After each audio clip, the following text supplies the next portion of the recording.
लंबे दांत वाली काली बहू। एक शहर में माँ और उसकी काली और लंबे दांतों वाली बेटी नकुशा रहा करती थी, जिनकी एक छोटी सी समोसे की ठेली थी। वे दोनों माँ बेटी उसी से अपना गुजर बसर किया करते थे।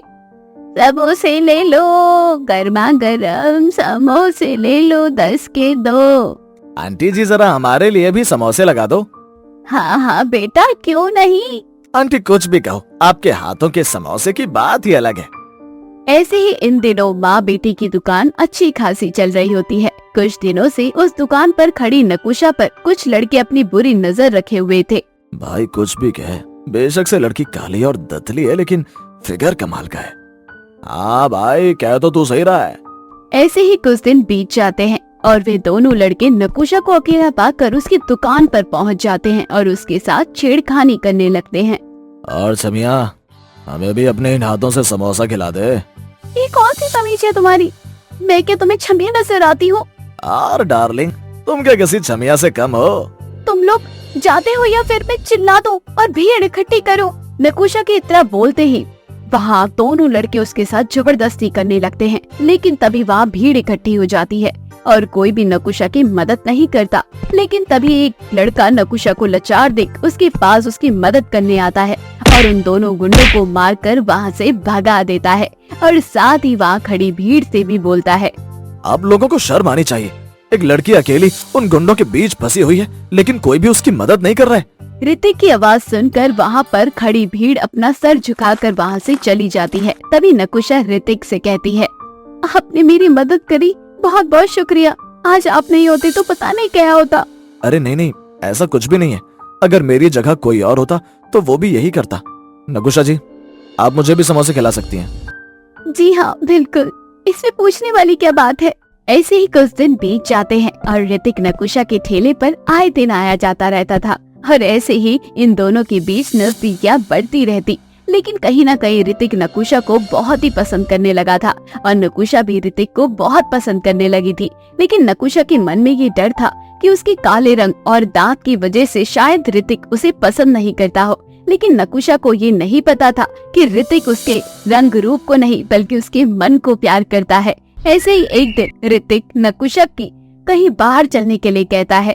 नकुशा, अगर तुम बुरा ना मानो तो क्या हम बाहर घूमने चल सकते हैं? बाहर? लेकिन मैं कभी बाहर नहीं गई। अरे तुम टेंशन मत लो, हम बस यहीं किसी रेस्टोरेंट तक जाएंगे और वहाँ से वापस आ जाएंगे। अच्छा ठीक है, लेकिन ज्यादा टाइम के लिए नहीं। अगर माँ को पता चल गया तो मैं बहुत गुस्सा होंगी। ठीक है, तुम टेंशन मत लो, हम टाइम से घर आ जाएंगे।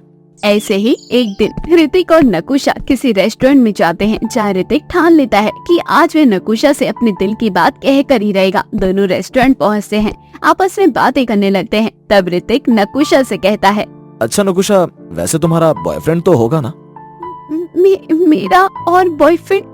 आपको ऐसा क्यों लग रहा है? आपको लगता है मेरी शक्ल देख के मेरा कोई बॉयफ्रेंड होगा?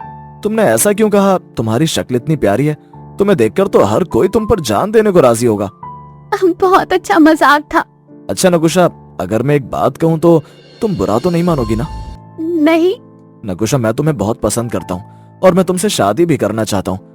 अगर तुम बुरा ना मानो तो मैं तुम्हारी माँ से आकर घर पर शादी की बात कर सकता हूँ।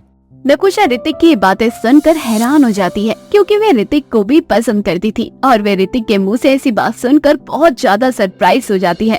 जिसके बाद नकुशा कहती है, ऋतिक तुम सच में मुझसे बहुत प्यार करते हो? तुम्हें मेरे रंग और इन दांतों से कोई फर्क नहीं पड़ता? नहीं, तुम जैसी भी हो मुझे पसंद हो। अब जल्दी बताओ कि मैं तुम्हारे घर पर आकर तुम्हारी माँ से शादी के लिए बात करूँ? जैसा तुम्हें ठीक लगे, तुम जब मर्जी मेरे घर आ सकते हो। ऋतिक नकुशा के कहने पर उसकी माँ से उसकी शादी के लिए बात कर लेता है और नकुशा की माँ भी राजी हो जाती है। और जब ऋतिक नकुशा को शादी करके अपने घर ले आता है तो ऋतिक की माँ सुमित्रा उसे देखकर बहुत ज्यादा हैरान हो जाती है। हे भगवान जी, मैं क्या देख रही हूँ?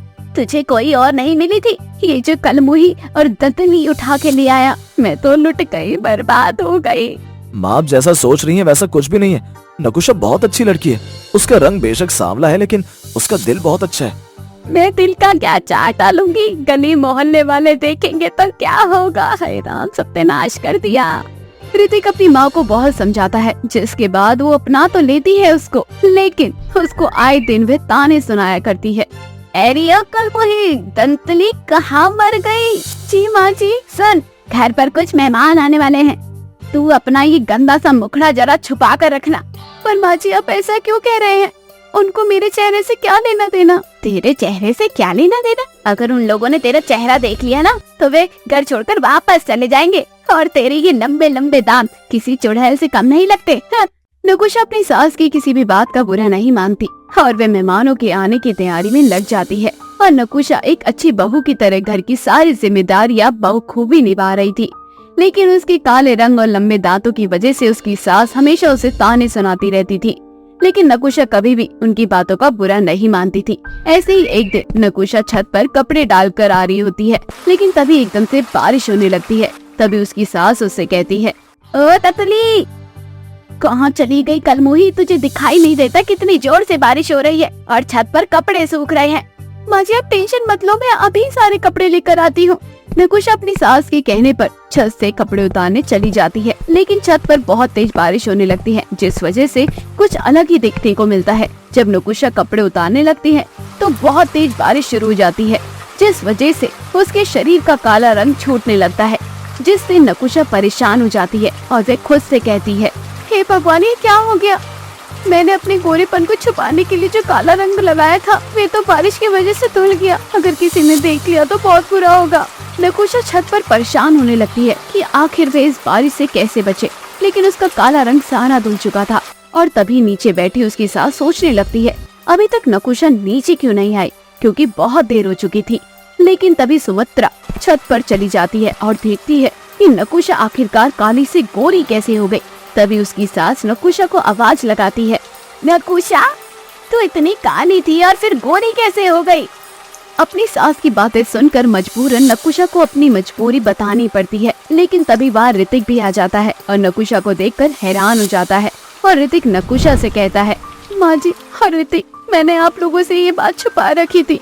जब पापा गुजर गए थे तभी से मेरी माँ ने मेरे गोरे रंग को छुपाने के लिए मेरे ऊपर काला रंग लगा दिया था, क्योंकि मेरे पिताजी के गुजर जाने के बाद मुझे और मेरी माँ को हमारा घर चलाना पड़ता था, काम करना पड़ता था। लेकिन एक दिन मेरे इस गोरे रंग की वजह से हमें बहुत ज्यादा नुकसान उठाना पड़ा। आए दिन मुझे लड़के छेड़ते रहते थे, जिस वजह से मेरी माँ डर के रहने लगी थी, कहीं मुझे कुछ ना हो जाए। तभी मेरी माँ ने ठान लिया कि मेरे गोरे रंग को वो छुपाने के लिए मेरा पूरा शरीर काला करके रखेगी। लेकिन ये सच आज आप लोगों के सामने खुल गया। माफ करना ऋतिक, मैंने आपसे इतनी बड़ी बात छुपा कर रखी, फिर भी आपने मेरे काले रंग को देखकर मुझसे शादी करना चाहा। और माँ जी आपने मुझे इस काले रंग में एक्सेप्ट किया। देखा माँ, मैं कहता था ना, काला गोरा कुछ भी नहीं होता, बस इंसान का दिल साफ होना चाहिए। नकुशा का गोरा रंग देखकर और ऋतिक की बात सुन के सुमित्रा को उसकी गलतियों का एहसास होता है और वे नकुशा को अपना लेती है, जिसके बाद सारा परिवार हंसी खुशी साथ रहने लगता है। काजल नाम का अर्थ होता है काला और काजल। अपने नाम की तरह ही काली थी काजल। काजल के पिता काफी बीमार रहा करते थे।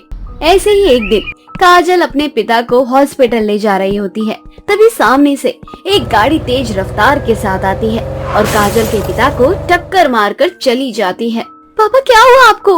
उठिए पापा, उठिए। काजल जमीन पर मृत पड़े अपने बाप को गले से लगाकर रोने लगती है। और तभी थोड़ी दूर पर गाड़ी रुकती है और उस गाड़ी में से विमल अपने पिता अशोक के साथ उतरता है।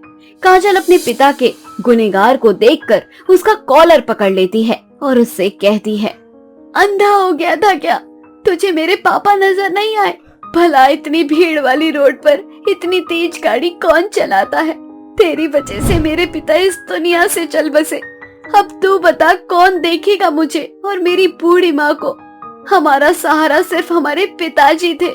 बेटी, मेरे बेटे को माफ कर दो। मैंने इसको कहा कि गाड़ी आराम से चलाए, पर क्या बोलूं, ये तो ना अपनी ड्राइविंग दिखा रहा था कि कितनी अच्छी गाड़ी चला लेता है, वो भी भीड़ भाड़ वाले इलाके में। देख लेना लायक, तेरी वजह से किसी से उसके बाप का साया छिन गया है। अब बोल, क्या तू उठाएगा इसकी जिम्मेदारी? बेवकूफ कहीं का। भाई साहब, मैं नहीं जानती आपके बेटे से ये हादसा जानबूझकर हुआ या गलती से, पर मैं पुलिस में आपके बेटे की कंप्लेंट जरूर लिखवाऊंगी। मुझे इंसाफ चाहिए। अब देखिए बहन, मैं अपने बेटे की गलती मान रहा हूँ। पर उसने ये जानबूझकर नहीं किया है। और रही आपकी और आपकी बेटी की बात, तो मैं आप लोगों की जिम्मेदारी लेता हूं और आपकी बेटी की शादी अपने बेटे से करा दूंगा। मेरा बेटा सारी उम्र अब अपनी गलती सुधारेगा। और क्या, क्यों नालायक, सुधारेगा ना, उठाएगा ना जिम्मेदारी इनकी बिटिया की। आप चिंता मत करिए, किसी भी चीज की टेंशन मत लीजिए, बस कोर्ट कचहरी के चक्कर मत काटिए। काजल और उसकी माँ काफी गरीब और बेबस थे, इसलिए वे कोर्ट कचहरी के चक्कर नहीं काटते और अशोक अपने नालायक बेटे की शादी काजल से करवा देता है। विमल का पूरा परिवार काफी अच्छा था, पर विमल का मामा एक बहुत ही बदतमीज किस्म का आदमी था। अपने मामा के साथ रहकर विमल भी अपनी मामा की तरह बनता जा रहा था।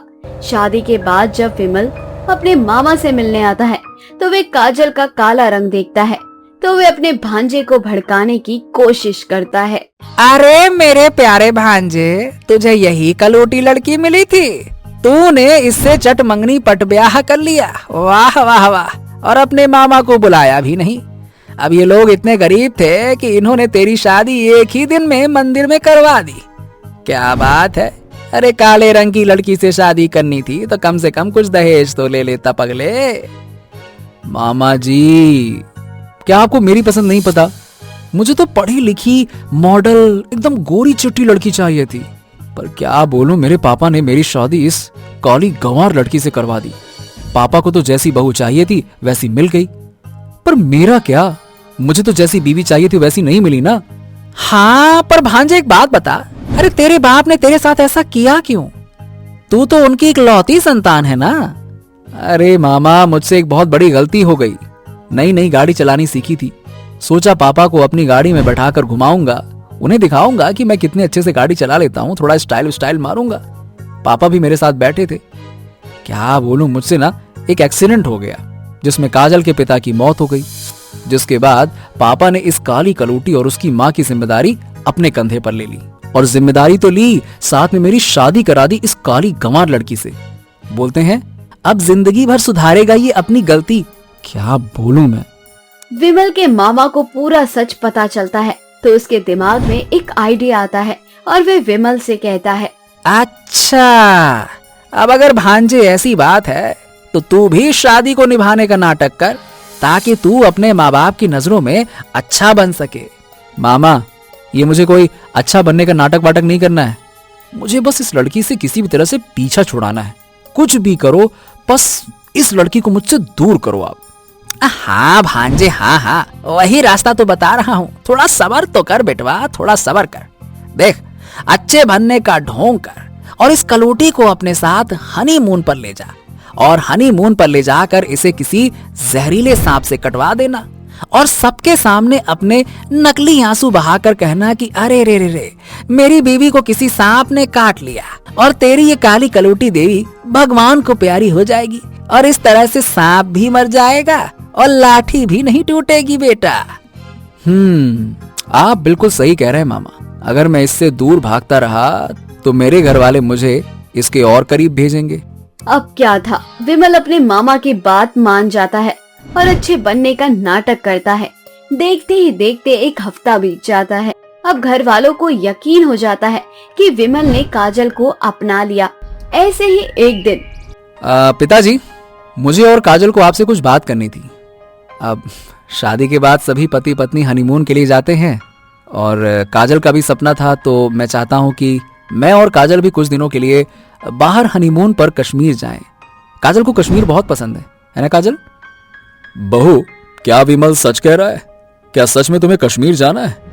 अगर तुझे अपना हनीमून बनाने के लिए कहीं और जाना है तो मुझे बता दो, मैं तुम्हारे हनीमून के लिए बढ़िया अरेंजमेंट करवा दूंगा। हाँ पिताजी, मैंने ही विमल से कश्मीर की बात की है। वे तो मुझे इंडिया से बाहर ले जाना चाहते थे, पर मैं आज तक अपना देश ही नहीं घूमी तो विदेश कैसे जाऊं? इसलिए मैंने ही उनसे कहा है कि मुझे कश्मीर जाना है। अच्छा ठीक है, तो बहू तुम दोनों कल ही कश्मीर के लिए निकल जाना और वहां अच्छे से टाइम बिताना, एंजॉय करना, और आने के बाद सुनो, खुशखबरी भी सुनाना, ठीक है? चलो एंजॉय करना। अशोक की बात सुनकर काजल शर्मा जाती है और वहाँ से चली जाती है। अगले दिन विमल काजल के साथ अपने हनीमून के लिए निकल जाता है। जहाँ वे लोग एक बहुत अच्छे होटल में रुकते हैं। विमल जी, मुझे माफ करना, उस दिन मैंने आपका कॉलर पकड़ा और आपको भला बुरा कहा, पर आप सच में बहुत अच्छे हैं और पुरानी सारी बातें भूल जाइए। मैंने भी खुद को समझा दिया है कि वे सिर्फ एक हादसा था। अरे काजल, मैं सब कुछ भूल चुका हूँ और उस दिन गलती तुम्हारी नहीं बल्कि मेरी थी। इसलिए अब तुम भी जाओ, सब कुछ भूल जाओ और जाकर सो जाओ। हमें कल कश्मीर की वादियों में घूमना भी तो है ना? जाओ, सो जाओ। विमल के कहने पर काजल जाकर सो जाती है और विमल एक जहरीला सांप काजल के बिस्तर पर रख देता है, पर वो सांप काजल को ना काट कर सोफे पर सो रहे विमल को डस लेता है। विमल के चीखने की आवाज सुनकर काजल उठती है, जहाँ वे देखती है कि जहरीला सांप उसके पति को काट कर भाग गया। काजल को कुछ समझ नहीं आता और वे अपने पति के जहर को चूस कर निकालने लगती है। कुछ देर बाद विमल को होश आ जाता है और वे देखता है कि काजल का शरीर नीला पड़ चुका है। विमल जी, आप ठीक तो है ना? मेरे होते हुए आपको कुछ नहीं हो सकता। इतना बोलकर काजल बेहोश हो जाती है। काजल की कुर्बानी देखकर विमल को अपने किए पर काफी अफसोस होता है और वे काजल की जान बचाने के लिए जल्दी से उसे हॉस्पिटल ले जाता है, जहां डॉक्टर काजल के शरीर से सारा जहर निकाल देते हैं। कुछ देर बाद काजल होश में आ जाती है और विमल उससे अपनी गलतियों की माफी मांगता है। हाँ, अच्छा हुआ काजल जो तुम्हें होश आ गया। अगर तुम्हें कुछ हो जाता तो मैं खुद को कभी माफ नहीं कर पाता। पहले मैंने तुम्हारे पिता को मारा और मुझे माफ कर दो काजल। मैं ठीक हूँ और मैं बहुत खुशकिस्मत वाली हूँ जो आप जैसा मुझे पति मिला है। काजल इस बात से अनजान थी कि आज जो हादसा हुआ उसके पीछे भी विमल का ही हाथ है। विमल इस बात को तो काजल को नहीं बताता, पर वो उससे अपनी सारी गलती की माफी जरूर मांग लेता है और काजल भी उसे माफ कर देती है। और कुछ दिनों बाद विमल और काजल अपना हनीमून मनाकर वापस घर आ जाते हैं।